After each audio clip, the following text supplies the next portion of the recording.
All right, welcome back to the Square Roundtable podcast. I am your host, Dmitri, and this is my other co-host, Marcus. What's happening, y'all? What's going on this fine day? We doing good today. How you been, dude? We haven't really been on here for a while. I don't know. I've been good. Been busy, working, being a little creative. Been doing a little writing, just some little stuff. Watching a little show here and there. Seen Oh a yeah. couple of films. Just manifesting in the force and the universe around us. I feel that, man. I've been watching a lot of stuff too. Andor, She-Hulk, the new Intergalactic. That's Kid Cudi's project.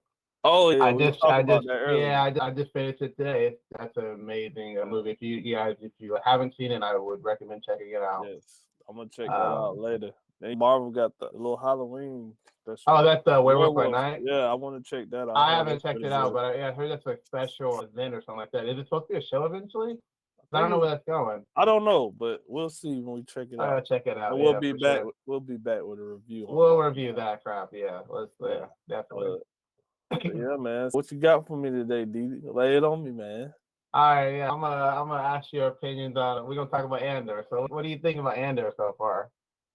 Andor is great, actually, and it feels like it picked up a lot from what Rogue One was trying to do, and I think that's exactly what they were trying to. That's the feel of the movie they wanted to get. But of course, it was like creative differences. The directors left, and this and that. Ron Howard came in and finished it, but that is my favorite part of Star Wars. Is like when they focus more on the rebellion and a Yes. little bit of the politics. Like I love how this show is showing the class difference. Like with Mom Mm-hmm. Martha and then with like Andor and all the other people, like the class difference at that time is it ain't like this, it's like this. Yeah. Like you either low class or high class. It ain't even no middle class. There's no middle tier at all. And I Yeah. like that there's just like reasons for why people rebel is like so different. They're not all the same people. Like they were saying, they're like Mm-hmm. everybody has their reason for rebellion. That's what I think there was a quote from the last episode. Yep. The leader said that when Andor was talking about why the Empire guy was part of the clique, and she explained it, and I was like, oh, okay, so it made a Yeah. lot of sense. Yeah. And I love the writing of the characters and like the relationships and you know how they build the like duality, like I said, with the high and lower class, because it's like the lower class people, they more like bonded together. If they have some kind of relationship, it's more like a togetherness. They stick together throughout the town. And you go like the Martha, and like her and her husband have this drift. They even sit at like Yeah, a big long table, which is always like a symbolism, a metaphor for a disconnect in a relationship that's falling apart. Her daughter's a little smart ass. and then here's the thing: her daughter's in the center of it, which shows like what they're like still Yes, staying together for is like their kid. it's the Like kid. It's there's keeping nothing them else but together. that kid that's keeping them Yes. together. Yeah. And then she's really the like trying to rip them apart and rip the band-aid off and be like, why don't she's basically like, why don't you just go? Yeah, why don't you like you don't care about us? Yeah. Why are you still here? Yes. But I love how they show like how much she was risking too to be a part of the rebellion and like she was Yeah. putting stuff at stake. I like the callbacks to the guy that helped Cassian Yeah. when he went. I love how like he switched this whole like dual His whole personality. vibe up. Yeah, Yeah. he became like a whole nother person to fit into that class, which is cool because you never really get to see a Star Wars like somebody play both sides. It's always either the Empire or the Rebellion, and then if you are from the Empire, you defected from the Rebellion, but you never see anybody like play the best of both worlds, and he Mm-hmm. uses it to his advantage, you know. And then did you catch like some of the Easter eggs in his house? You talking about a Star Killer? Come on now. I was like, Yeah. I said when I seen that, I was like, I know D gonna see that. I Yeah, I know D saw it. gonna see that. It was that, and then I think he had Plo Koon's mask too. I think he did. I don't Yeah, remember what episode it was, but I yeah. remember I seeing think that they as an saw, Easter egg. but I love how this show is like really diving deep into the politics, the rebellion of Star Wars, the even as far as like the whole. I don't even know how to put it in words, but it's a really good story, bro. And here's the thing, and I like Cassian. I think I'm saying his name right. Is that? I think Yeah, it's yeah, Cassian. I Yeah, thought it you was saying Cassian it. because You he saying changed that his right? name. He changed his name to something else. So I was thinking, Oh yeah, you but talking about when he was yeah, on the mission? Yeah. yeah. But I like that his motivation isn't just. It's not I'm so gung ho about the rebellion. It's like a different thing. It's a different reason. I'm Like he's taking care of myself. yeah, Yeah. he's into it for himself, and I feel like there's a stark change in that one in Rogue One. I don't remember. I haven't seen it in a long time, but I feel like he had a different motivation in Rogue One. Like he was more for the cause. Yeah, I was just say he was more for the cause of the rebellion by then because he kept saying, "We fight for this. I've been fighting for this for years, and you don't know what we had to sacrifice." Like when he would talk to Jen, and it's like now you see a different person because it's like, "Hey, I'm in this to survive. I'm just trying to get to my next point. If this person gonna help me, they gonna help me. Yeah, I don't like the Empire, but if the rebellion is gonna help me get to where I need to get to, follow along." He's an opportunist right now. But that's just it goes back to his like upbringing. We got a backstory. And Yes. how they were like survival. They were like Yes. survivalists. Like they were scavengers pretty much. Like they went to the Go ahead. they went to the ship and were like looking for things to take a part of it or just interested in what it was. And to piggyback off of that, I'm glad you brought up the flashbacks and like his origin. And I love how they did it because they didn't do it where it was like, oh, we're gonna take one episode and just show his whole flashback origin story. And then the next episode it'll be about him. I like how they like spliced it and cut it. Because it'll be like, oh, it's because it is like he remembered this, and then they'll show that little part, and then they'll go back to him. But it would connect. It wasn't just like a unnecessary flashback. And then I love how they showed that, like you said, those kids were like basically like indigenous people. Yeah. Who were wrecked by the Empire. It wasn't the Empire, it was the Separatists. They were mining on that planet. And I guess their parents were killed, and they was basically taking care of themselves. And I was like, that's cool to show that kind of way of living because, like I said, they touch on it a lot, but you never really get to see what people like, how they came up from that, like how it affected them, and that's what affected him. And then he was taken there, basically saved because that planet probably was doomed anyway. They said in 2.0, I want to hit on your point for that is I like that. I like to see the early parts of the rebellion. Like I love this. Yeah. This is like early. This is before it was what it was when Luke and Leia and them were around. And then secondly, they said in one of the when they were looking up his like planet, they said it like had like a nuclear something like happened to the planet. So it was abandoned, and that's what they were saying. So something happened. Yeah. Later on, maybe that's why he's looking for his sister. Yeah. Maybe he thinks she got off the planet or whatever. Wouldn't it be cool like if he found out his sister was like with the Empire now? Dude, that would explain why he has these. You don't know what I sacrificed. You know what I'm saying? It would put that weight of that. He's saying my sister was part of this. You know, maybe he loses or something like that. I'm just. Or he had to fight, or I was saying, or he ended up fighting against her. Like it's a story there because they wouldn't have brought it up in that first episode, not to come back around to it by the end. Exactly. And I love that this series is 10 episodes, so they don't shortchange us like they've been doing. Exactly. Like, that's all. 10 episode series. That's all you got to do each time. I've been saying that literally since they've been doing these series. Have I not? It's like a broken record with me. Like I've been matter of fact, it's 12. My bad. It's 12 episodes. Oh, I like it even more. Even more. So I love it because it's really giving us time for the story to develop. Love how they do it. Like with this mission this heist they pulling off, it really feels like you into the heist with them and like you really it's like you getting prepared for it because it hasn't all happened in one episode. Like exactly. The first part of it was them gaining his trust, him not feeling the trust of them, and then they still not trusting each other. But then the next part is, okay, this is the actual mission. This is what's going to happen. And they set it up. And then in the third arc, you get to see the guy who's helping them, who's from the inside, and see what he's doing to get it ready. And I like how they like putting the little pieces together. So when it happens, it's like you've already been informed of it and stuff. And they gave you the rundown of it. So it's okay. We know now we just got to get it done. We just got to get it done. We've been briefed on it already. So now we got to see it play out. And I really love how like you see how the rebellion started. Like when we seen the rebellion when we was kids, and we known about it. It was like a whole like army. They were formed. They were organized. They had ships. They had the leaders. They knew where to go, where the base was. But this kind of rebellion is, hey, we got the plan, but we didn't know that we had to do this and that. Like when he said, so you guys don't know how to move this, or you don't know if it's detached from the data. Like, no. I was like, then you got, it's like you can see like how they made their mistakes, but it's cool because that's what happens with a rebellion when it starts. It's just people coming together and trying to figure out, okay, we just got to hit them where they hurt, and which is them pockets. That's what you always hit. Right? These corporations and these big people, these big businesses, you hit them where the pockets are. So I love it, bro. I love how the common people win. Oh, go ahead. No, I just love the like common people story because it's like people like me and you can relate more to them than we can relate to all the other stuff, even with the Jedi. Yeah. Like you can relate way more to these people than anything else.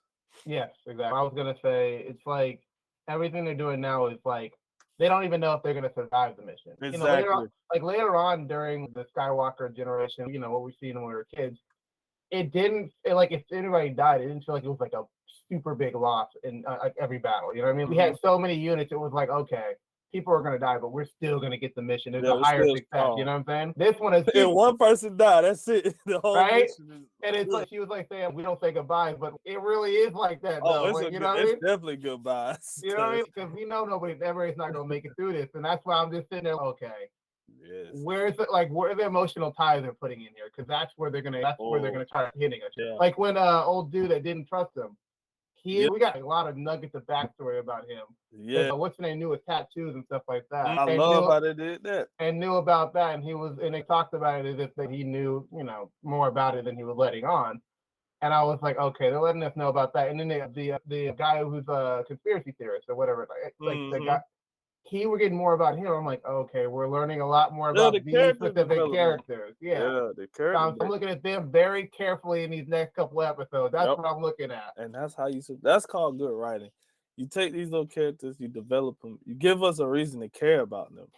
Because if they live or not, we care enough to be like, oh man, he's dead. Like even to the point at the beginning, like in the first couple episodes, with old girl he knew. And the guy she was dating, like, I was mad at him because I was like, oh, he's lame for agreed. But then when they killed him, I was like, damn, that's messed up. I didn't want to see the dude die.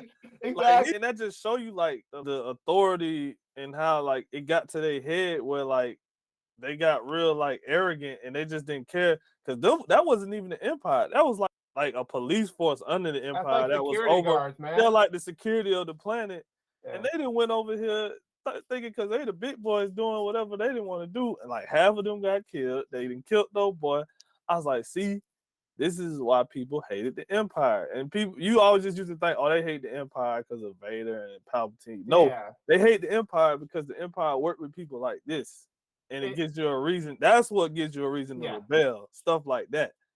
What I like about it is that we learned that like the Empire outsourced like crazy. Like we didn't know about that. Like I personally didn't know about that. The outsourcing. They had all these companies that were under them, and they're like, "Hey, jurisdiction, handle these problems. Do what you got to do. But if stuff goes wrong, Empire is gonna take care of what the people who failed." And I liked in that episode where they had their alarm system for soldiers to come through. They were like, and then when it got quiet, my dude snuck up on him, and he was like, "You gotta wait for it to be quiet." And then that's when he snuck up on old dude. And I love how when they did that, they had the lady with the dialogue, the voiceover of it while they was doing it. And then, like you said, when she said, "But when it gets quiet," and then it was like quiet.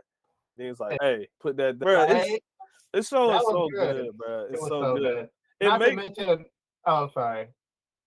No, I was just gonna say it just makes me want like more stuff like this. Like I think I'm over the whole Jedi thing after the Kenobi. I need more stories like this. But I was gonna say even like the construction workers were like on the low, like old dude that was with friends with him. He wrapped up. He's like, I got you. He's like, I got you, bro. When I saw that scene, I thought he like messed with the actual tech in there.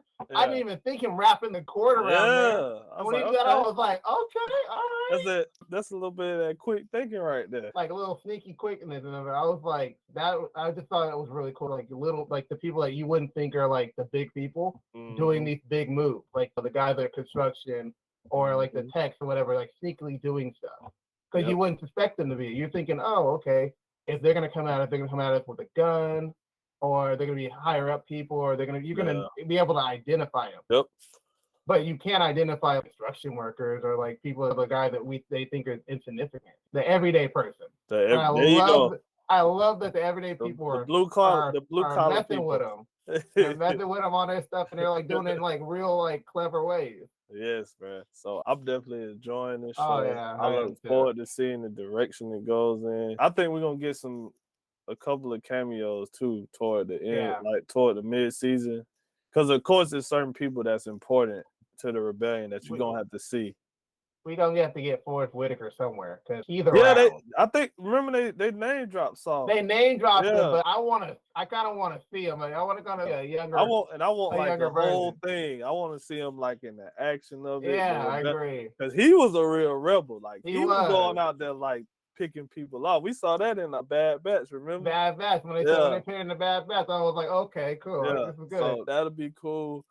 I don't know if they will, but I think Bell is gonna be in it because Bell Organa, he has to be in it because he's gonna be somewhere. They were linked in Rogue One, so it's like somewhere along the line he gonna be in it. He's probably gonna be in the higher class, like he's probably gonna be part of the storyline between the two married people. He's probably gonna be somewhere in that storyline. Yeah. So I was wondering if Leia was gonna be in there because I think she'll be like a teenager around this time. Yeah, I think so. I think she'll be. Yeah, it'll be cool though if like they do it right. But the one thing that I know both of us would love, and we never gonna get it. It's like just a Star Killer Easter egg. That's an actual person. Don't just give us the suit.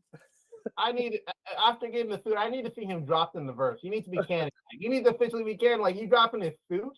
Yeah, come on, man. So give us the canon. Like we're not gonna get it, but and then who could play him? Oh, I know he was talking about him playing Thrawn, but I would love to see Christian Bale play Star Killer, bro. Yeah, depending on what the timeline. With the time. Yeah, if it's an older one, yeah. Yeah, if it's a younger one, like obviously they'll probably find someone that's a younger kid, like a younger kid, like before Vader kind of. Yeah. You know what I mean? But if he's older, oh man, Christian Bale would be great. Oh yeah, he would be great, and we don't have to disguise it. We don't have to not put his face in. Yeah, man. Just talking about Andor and stuff, and how we're enjoying these type of stories. Are you more comfortable with the direction Star Wars is going in now that you've seen something like this? Are you still nervous that they're still trying to push a lot of like the Jedi stuff, like with Ahsoka coming out? And then introducing Luke in The Mandalorian, so now he's part of that story. Do you feel like they should focus more on the rebellion and people? Because honestly, I was saying if they would do this, I want to see like Lando, I want to see Han. I even wouldn't mind seeing Leia when she was, because from what I heard from the comments and stuff, like she was actually down there fighting during the rebellion. Like she was, she was on the field a lot of times. So I want to see more of that stuff. Oh yeah, definitely. I want to see more. Like here's the thing. I want to see the Ahsoka series. I think it's going good because there's a lot of stuff that Rebels didn't really talk about. Yeah. You know what I'm saying? Like, we're going to Ezra's part. And that's why I'm excited. Yeah, because it's on a cliffhanger. And there's supposed to be some war stuff going on there and stuff like that. So I would love to see her actually taking a part in the rebellion more than what she did, because she left the Jedi Order, and that was perfectly fine. I get why she did it. Yeah. But I like to see her back in their like war days, like back to where she was like in the thick of it. Yeah. So that's what we're missing from, I'd say, a lot of the more newer Star Wars things. Just literally, and maybe I'm a little bit biased on the Clone Wars, but I just love that time period. You know what I'm saying? It's such good. Those are such good stories, man. So that would be cool. I'm down for that. And if Mandalorian sticks to where it knows what it is, I'd be fine. But I want some more like early Rebel stories. I want them. Where do you feel like the Mando is like going? Like, what do you think the end path of it is? Because at this point, I don't know anymore. I'm like, Mandalore is like dead. I see what his whole thing is, but now that he has the Grogu back, and Grogu's not gonna be a Jedi. What's gonna be the end point of the show? Is it gonna end like before the Force Awakening? Are they finna reset that, and it's finna be a whole nother like sequel series? It's like, where is it going? Because it's kind of with Andor, we know where that's gonna go because we already had a movie. With Mandalorian and Boba Fett, we don't really know because It's a lot of talks about they feel like they might reboot the sequel series or they might keep that with Rey and them.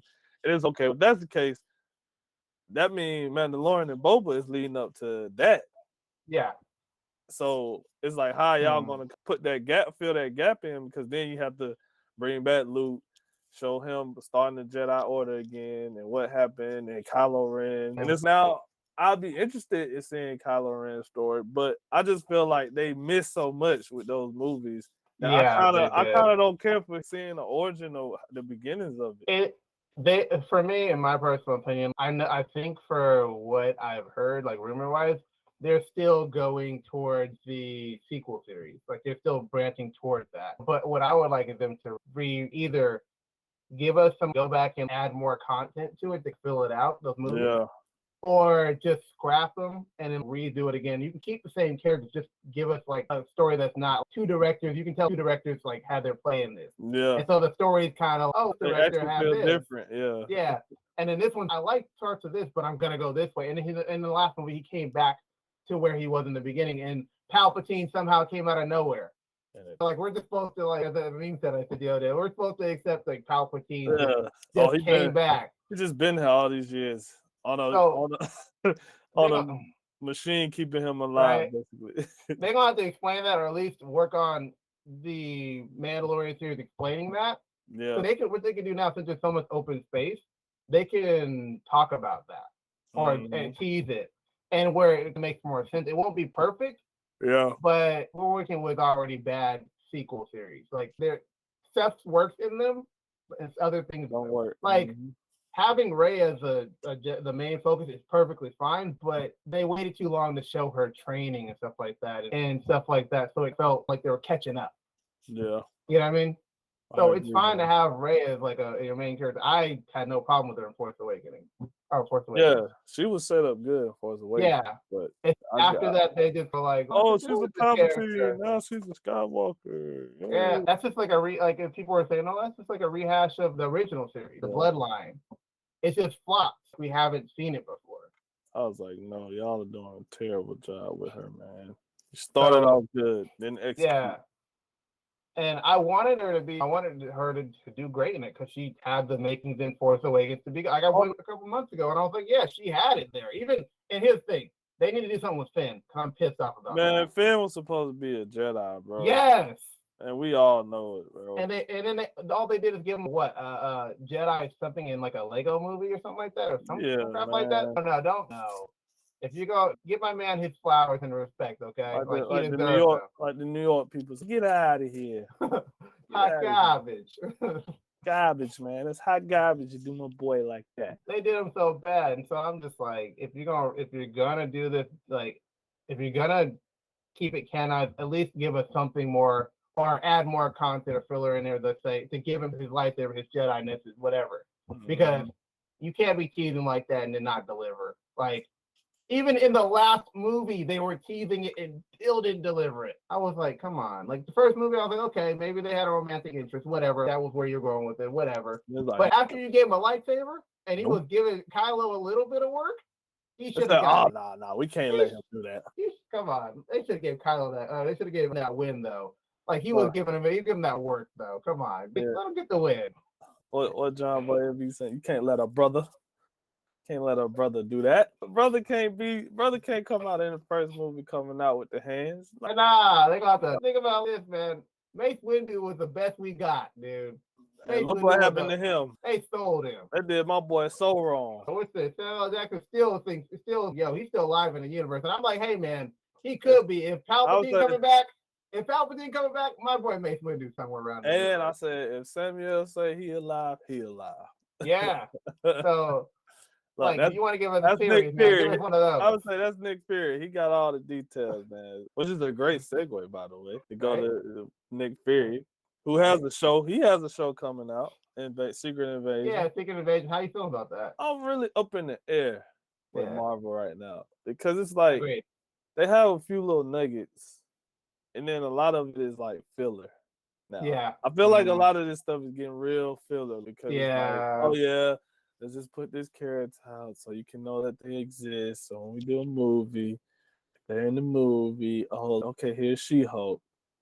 She was already in the show, so here she is in Secret Wars. It's not a surprise. And She was there. She was doing things. Oh, Daredevil was in She-Hulk, so here's his show. He didn't just pop up. And you know, but the biggest gripe I have with them right now is the X-Men. And I think out of everything that they're doing that I ridicule and be like, it's all right. I think that's the biggest one I have. And only because I love the X-Men so much. And I just feel like I don't know how they're going to execute it. And I'm really nervous. They technically already executed the X-Men. Yeah, in a terrible way, calling people mutants. And then we have, what's his name? Namor is going to be coming out soon. So now, Kamala and Namor are the two mutants we know. Oh, and technically Professor X. Technically, the guy from She-Hulk that could throw himself off of buildings and Mr. Immortal. Yeah, so we got 4 mutants that we know. Yeah. Oh, and Wanda. They actually confirmed that Wanda and her brother are mutants. After saying they weren't, I said, bro. I said, so look, okay, I get it for legal reasons why you couldn't call them mutants. Yeah, okay. But damn, now that you have it, they mutants. Because we got the rights, so they mutants. Here's the thing. If Namor is not the first mutant, I'm going to be mad, okay? Like, he has to be the first. I'll let them say he'd be the second canonically announced one, but first timeline mutant. Yeah. Putting it there. And honestly, he would have to be because, of course, we're probably not going to get like Apocalypse or something like that.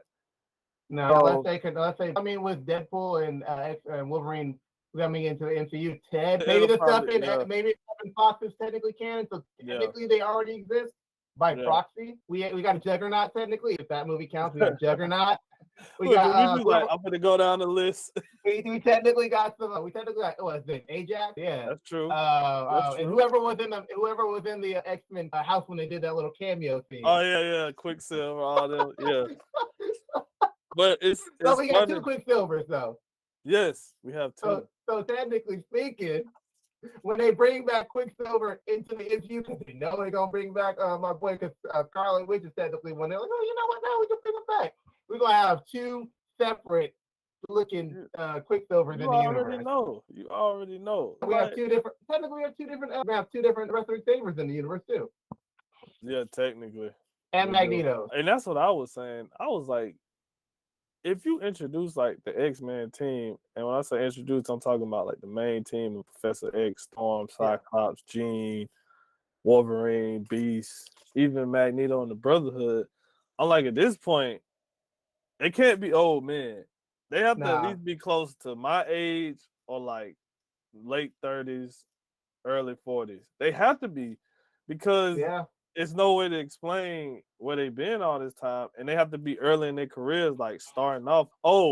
Whenever Thanos snapped or whatever they want to use, they're gonna use the blip. They're gonna use the blip. Yeah, it activated everybody's mutant gene, and Professor X to come out of hiding because he finally found others like him. Whatever they want to use, but Professor X has to be a character.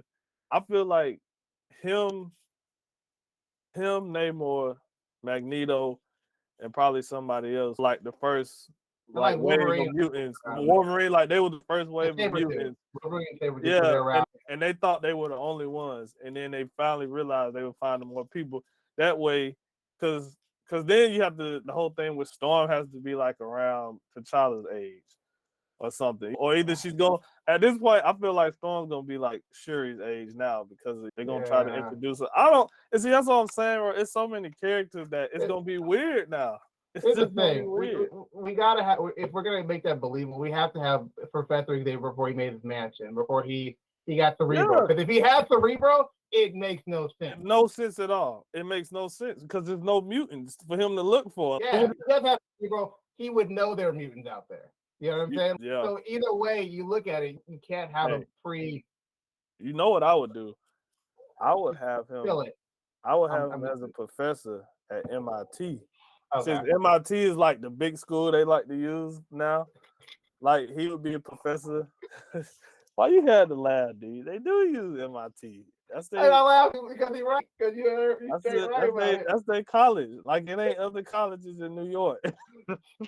Shoot, even what's today? She wasn't even from a black institute. She from MIT. I like even, and that's why going back to that though. Let me finish on that point. Finish your point, Let him be a professor at MIT or something, and he studied like what is it called, like mutations, and I forget what kind of science it's called. It's a certain science.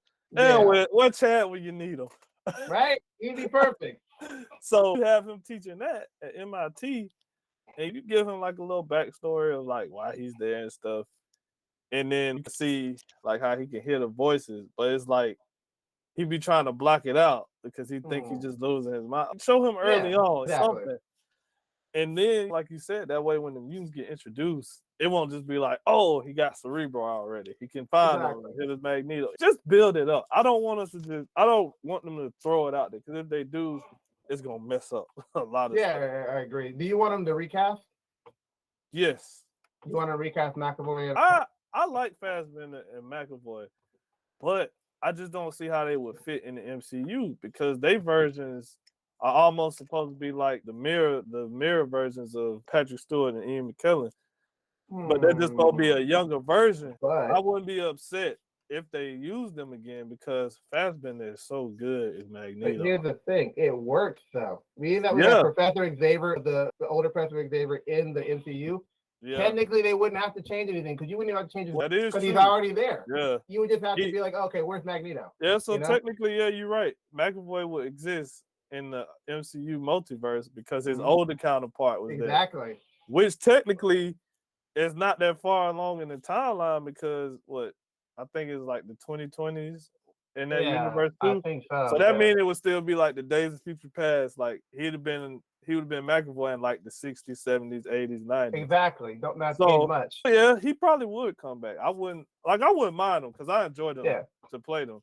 Just like I don't, just like I don't mind Hugh Jackman coming back. I was like, okay, I did the whole Logan thing, but then when I thought about it, I was like, if Deadpool is doing it, it technically happens before Logan. That's when it's gonna happen. And I was like, I'm only cool with him coming back because it's Ryan Reynolds, and Ryan Reynolds he holds Deadpool so high as his priorities. Like he really cares about it and take care of it, and he put his love into that project. So I'm like, okay, I know Ryan is gonna do it. If it was the MCU and Feige and them talking about doing Deadpool and they was gonna bring him back, I'd have been like, I don't know about that. So even if here's the thing, we could even omit Old Man Logan, because technically that could be in a whole different universe. That could be in its own pocket. If and I love it, the multiverse exists. Yeah, that's the cop out. That's the scapegoat now. The multiverse. Right? Or the blip. Yeah, the blip in the multiverse. A character ain't here. We need to explain how she got here. Blip. Multiverse. So we already know they go blip some more characters. But when they re-blipped them, some people got blipped in the wrong universe. And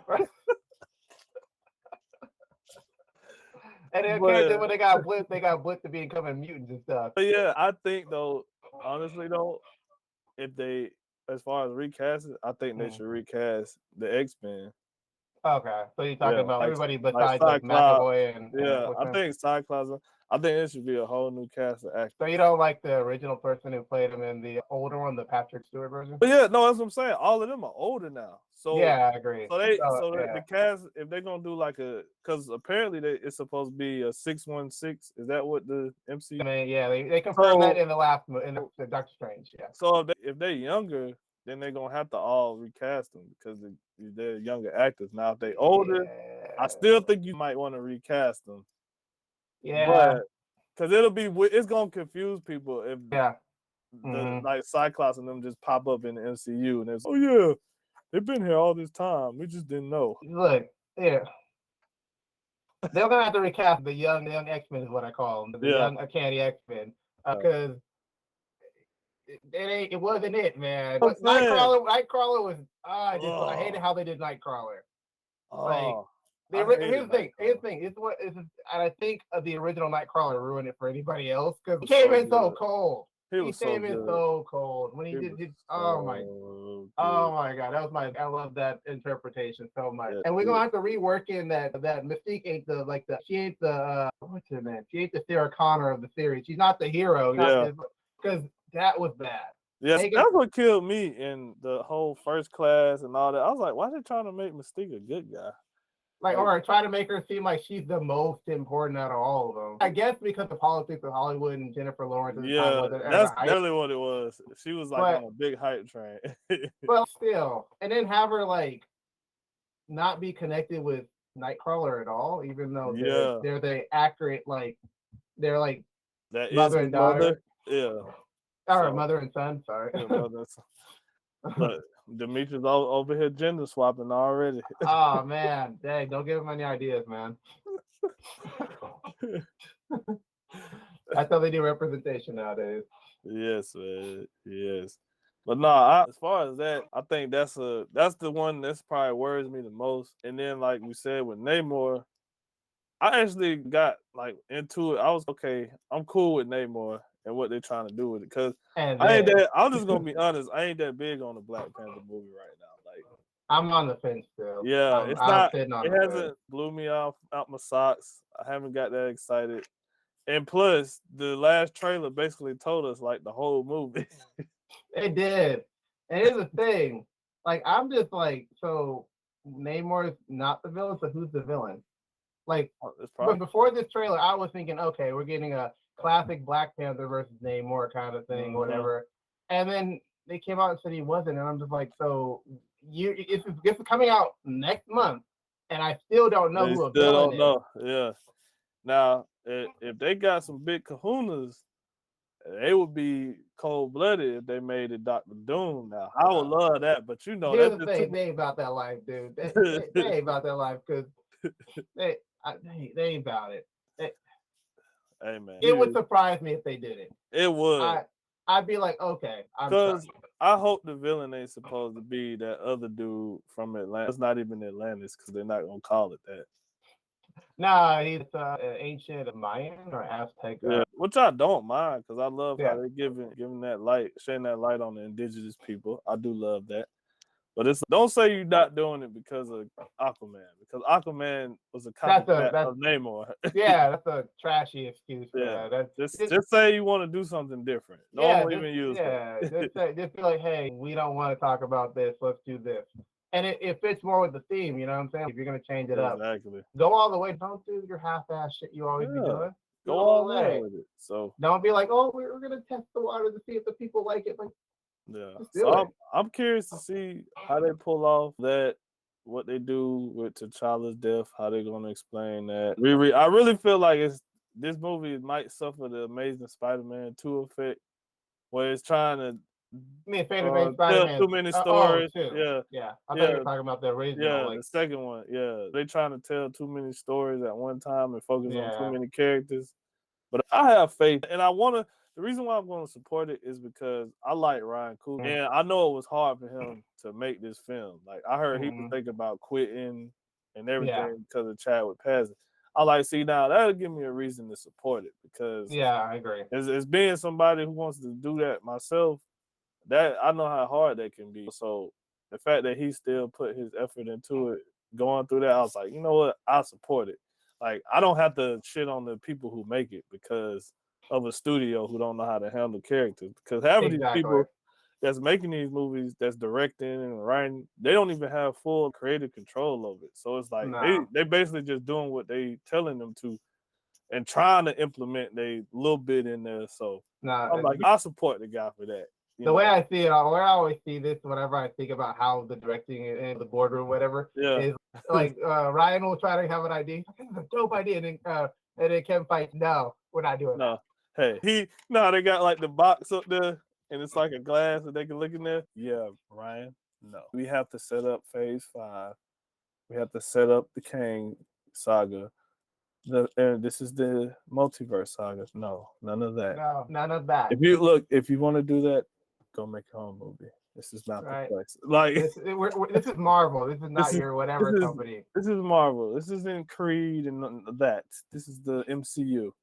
Okay? Learn where you're at. Look, so even to close it out, I think this is how we should close it out, because I think this is a great conversation. Okay. And I've been meaning to know. I've been wanting to hear your thoughts on this all week when I found out.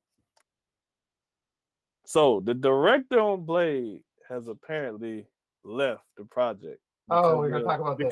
Because of creative differences. Yeah. But that's not even the icing on the cake. The Come on, icing on tell the me. cake is the script is I knew you were gonna do it. only 90 pages long and Two has action 2 big action sequences. Yes. Which is crazy because I work on a show that's a hospital show, and the minimum script that I've seen so far is 60 pages. And they be having like 5, 6 action sequences. And this is a hospital show. So I'm like, you telling me that Blade has 2 action sequences and a 90-page script with a lead actor who's an Oscar winner who said he wanted to do this role, and now he's upset too? Right? Boy, y'all better move quick because it's looking ugly right now. For a movie that's supposed to come out next year, okay? Here's my opinion. Why does a Blade movie, of all movies to put out, have 2 action scenes? 2. I'm thinking. Here's what I'm thinking. It's like it's one towards the beginning to show off his flare, kind of show off what Blade's working with, and then there's one at the end because Marvel has to put the end spin on there. So we need more than 2. Secondly, the fact that he left for creative difficulties tell me that the script ain't good, or they're getting in the way of him doing what he's going to do. The fact that the lead Blade is mad means that he's been talking to him about it, and they've been brushing him off. Yeah. So it ain't looking too good for Mr. Feige. And my thing is, okay, why haven't y'all brought Wesley in? Oh, they're not gonna bring Wesley in. You already know they ain't gonna pay him respect. Why not bring the original Blade in to give some tips or creative ideas, or even just to stand in on set just to see stuff? Remember what we heard from some of the people we had on comic book people we had on? They don't want advice from the comic book creators. There are the people who did it before. We got this. We know what we're doing. We read saw the movie. We read that last issue of Blade that came out in 2000. We saw the movie in the 90s, you know. And it's like, bro, need you? Dmitri. Yeah. I'm glad we're recording this because I want to have evidence of this when it happens. Okay. I told my brother this yesterday. All right. I guarantee you, somehow they're gonna link Blade to the Eternals because remember in the end credit, with the Ebony Blade. And I think that's probably why the script has only 2 actions. Because some way, shape, or form, he's going to be connected to the Eternals. Either his mother was one or the vampires he deal with. Somehow it's going to all fall together. Because why would he be helping the Black Knight with the Ebony Blade? Yeah, like here's the thing. Or either he's going to be connected to the Ebony Blade. It's his ancestry. Something like they're going to have him tied to it. And I think that's why the script is the way it is. I can see that. And here's for the guests that can't see me, I did the biggest deep sigh when he said this. Because he knows it's true. Yes, I know that's something that they would do. And why can't we just get a Blade like movie that isn't tied to the Internals? Because let's just be real, the Internals, it wasn't handled the best. And it could have been, that movie actually could have been really good. It could have. It had so much potential because I'm gonna say this. I didn't like the movie as far as the story, but man, was it beautiful.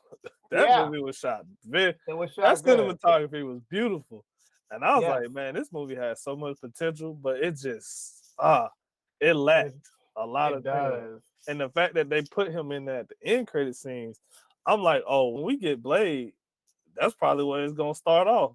I remember going to see that movie and making a bet with one of my friends. I was like, if he showed up in this thing, I'll give it an extra point on the rating. If he doesn't, I'm not. And then he gave me with the voice, and I was like, I guess I'm giving him a half a point. I give him half because technically he was in the room, but we didn't see him. We didn't get to see what Blade's gonna look like. And that's another thing. It's like, why didn't y'all show us him? Don't put him there and let us hear his voice and not. I'm talking about we couldn't even get like a behind a silhouette, a shadow, like just his head or something. Just see the shoes, the boots, the shadow. I was like, yo, I gotta do better, man. So That's why I said I had to. I think that was a good closing point. Yeah, it is. Oh my god. Blade, for guys like me and you, Blade is near and dear to our heart because we grew up on it. And at the time, we didn't even know it was a comic book character. We just thought it was cool. It was Wesley Snipes. And Wesley Snipes, basically, we're going to put this out here for all y'all so-called MCU fans who think y'all know Marvel. Do it. Wesley Snipes and Blade is the reason that Marvel, as a company, I'm not even talking about as movies. I'm talking about comic books, merchandise, whatever. That movie is the reason why, as a company, they still exist because they were bankrupt. They were selling off all their superheroes to different studios to try to keep the rights and try to keep the money. And then Blade comes out, which at the time, before Deadpool and all that, it was the highest, not even superhero, rated R movie that made money at the box office at the time. Yep. And it basically saved that company, and that's why they could keep making movies. So if we don't even have Blade, it's no MCU. And that's why I feel like if you're going to bring him into the MCU, you got to give him more respect. And just as a character. And also, if that Blade movie sucks, I'm going to be pissed. Not just you and me. There's a lot of people that's going to be pissed. That's disrespectful for one of the persons that have the reason why the lights are on in your building are freaking now. Exactly. It's so almost you like better pay him respect. Yeah, it's almost like you saying, "Oh, we don't care. We made all our money now. We don't have to use Blade. We just using them because we can now." And I really feel like they dropped the ball because we said this before that y'all have a director that left and y'all still haven't hit my boy old Jordan Peele up. Come on, man. Look, his work speaks for itself. All right, come on. Stop playing with him. We here at the Square Roundtable, we just try to put stuff in the universe. We don't always manifest it, but this would be a good manifestation right here. So. It would be. Yeah. So if you're hearing us this, Marvel, like get on it. Let's get a roll on this. Okay, so, man, like I just really hope, it's fixed and it's all figured out because it ain't sounding too good right now. And I honestly say, I think I said this when we was talking in the group. I think I said, like, at this point, I'd rather let Sony just get Blade and then just let Morbius 2 be Blade and Morbius. At this point, come on. You can't have, I'm sorry, y'all, you can't have 2 action sequences with a Blade. For a Blade? Do they know how many action sequences were in the original? Non-stop. Yeah. I'm talking about the opening scene was action. Yes. Hey, man. Oh, and if they change his origin of his mother getting bit by a vampire for him to be like a daywalker, I will. Marvel likes to change origins, man. Yes. I'm sorry, MCU like to change origins. Yes. That's why I said, bro, let them say some craziness. Oh, he has heightened abilities because he's a mutant and he's a servant of the night god who's a vampire. Because you see, they've been doing that a lot. Like most of these heroes are servants to these gods. That's what Namor is supposed to be, a servant to the deity, whatever god they have. And I'm like, bro, that's a cop-out. Yeah, don't do that. We don't want that. As I said, I want vampires. I want vampires in the MCU, and I want Blade to be a vampire. Simple as that. No ifs, ands, and buts about it. The origin's so good that you don't have to change it. It's great. It's great. So don't change it. Like, it's 2 characters that y'all have that's near and dear to my heart. Black Panther and Blade. Y'all messed up one. So y'all got one more chance. Y'all got one more chance. And that's all I'm saying. I know it's too late to get a Storm and T'Challa relationship, but can we get a Storm in the universe? Yeah. And I'm talking like, we talking like dark skin. We ain't talking nothing other than that. And at this point, if y'all gonna do Storm, I think y'all go ahead and bring Wolverine, another Wolverine, cast another Wolverine, and then let them have a relationship. Hey, because I don't know why. I love Logan and Storm. I think that's like the perfect relationship. 2 people who can really like just mollywop you. 2 people are just broken. In 2 ways, by the way. That's a double meaning right there. Exactly. Just to end it off, we just all at this point now, we along for the ride. We don't get too excited. We just take it as it is, man. Yeah, we take it one project at a time. At this point, I'm supporting the actors and the directors and the crew who put their hard work into these movies. Yep. That's why I go see them, if I go see it. It ain't because I'm like, the new Marvel movie. No, I'm supporting these people who work hard and get treated like crap on some of these movies. So, exactly. So, man, the way to end it out. Ain't it? Yeah. That's why I saved it for last, because I was like, I'm gonna let them build up and then let them get all of it out at the end. Oh, you did a good job of that because I started off nice and chill, and then you started coming in to start diving Look, in. I was like, I can't get you to be trying to get too hyped in the middle. I gotta wait till the end because I know right. it'll flow out. It'll flow out. I know Chad with his ether moments, but I do get pretty peeved. Look, just a little soapbox moment. That's all. Right, that shit right there pissed me off. When I heard about it, I sent it to the group. Man, what I was at work and I was like, dude, I gotta go calm down because this is the bullshit. It is, bro. Fingers crossed. Fingers crossed. Mahershala, we got your back, bro. We hoping the best for you, man. I would love to see you kill this role, dude. You like one of my favorites. And when they cast him, I was like, yo, it's nobody else who I could see playing. I honestly was like, who else could I see playing Blade other than besides Wesley Snipes? Yeah, that's it. Yeah, perfect. We'll see how it goes, man. Nah, you know what they'll do? They would if it wasn't him, they'd have casted Michael B. Jordan. See, we're gonna end on that note. So D, tell all our viewers where they can find us. Go get that little shameless promotional, you know. We're gonna end on that note because we don't need those things spoken into the universe. I had to get you back for that, bro. You did. That was a good one. Touche. So if you want to find this video, you can find this video on our beautiful, lovely website, squareroundtablepod.fandomlim.com. And that website is squareroundtablepod.fandomlim.com. It's so nice you have to say it twice. And if you want to also catch us, we can't find us on the Square Roundtable podcast or at Fandom Limb. Then you can catch us on Rap Nerd, where we just started putting content out on Rap Nerd. Tuesdays and Thursdays. And if by chance you can't get to either one of those sites, then you can catch us on YouTube. So you can catch us there, and if you like the video, smack that like button. Leave us a comment on anything in this video. Who's your cast for the X-Men? Are you like how are you feeling about Andor and the future of Star Wars? Do you want more story in Andor, or do you want us to go back to Skywalker stuff or Jedi stuff? And how are you feeling about that new Blade project and stuff like that? So let us know about all that and anything MCU related. How you feel about how that's going?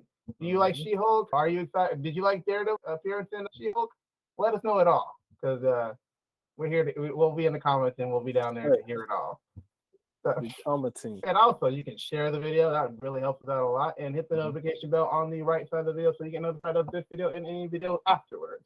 Yes. And hit us up on our Instagram, our Twitter, and that pesky Facebook group. And also, we're going to be putting some content on it. We're getting around to it. Yeah, we're new to it. So we're trying to figure it out. Yeah. So, yeah, you can, like D said, you can find us on all them platforms. Especially on if you want to catch video edits, we do like little short reels and stuff. Go check out our Instagram. We got little nuggets there for everybody. Anime, sports, Black history, women's history, Latino history, music. It's all little kind of nuggets there for everybody. So y'all go enjoy that. We'll have more stuff coming for you. And D, go ahead and bring us out of here, man. And we had a great podcast. We talked about a lot of good things today. And to wrap it all up, I'm going to end this out with introducing myself. I am your host, Dmitri. I'm your co-host, Marcus. And this has been the Square Roundtable Podcast. We are out. Peace.